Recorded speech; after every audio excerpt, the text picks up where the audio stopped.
বৌমা, তুমি আমাকে সকালে শুকনো রুটি দিয়েছো, আমি চিবাতে পারছি না। একটা গরম রুটি পাওয়া যাবে? রুটি দিয়েছি সেটা কি এনাফ না? চুপচাপ এটা খেয়ে নিন, না হলে পরে এটাও পাবেন না।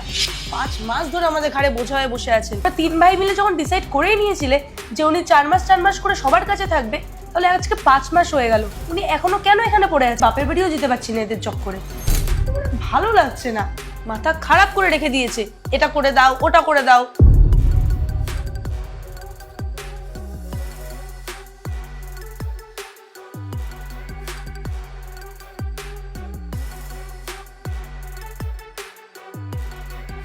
রাহুলকে ফোন করো। হ্যালো। হ্যাঁ রাহুল ভাই, কেমন আছিস? মায়ের না তোর কথা খুব মনে পড়ছে, বুঝলি তো। আরে দাদা, তোকে কী বলবো, মেঘার আজকাল শরীরটা একদম ভালো নেই। তুই ঠিক আছে।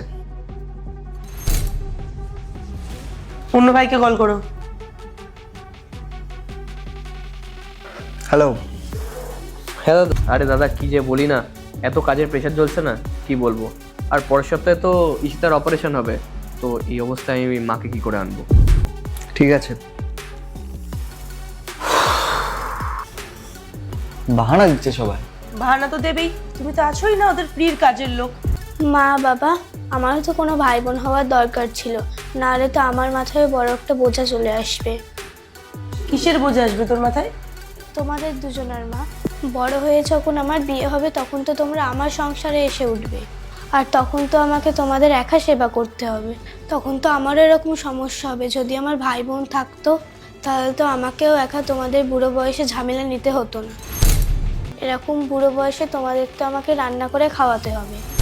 যেমন ঠাকুমাকে দুটো রুটির জন্য এত কথা শুনতে হচ্ছে, তাহলে তোমাদেরও তো শুনতে হবে। ঠাকুমার দায়িত্ব নিতে পারছো না? মা, তোর ঠাকুমা কোথাও যাবে না, সারা জীবনের জন্য আমাদের সাথেই থাকবে। খুশি তুই? হ্যাঁ। তুই বস, আমরা এক্ষুনি আসছি।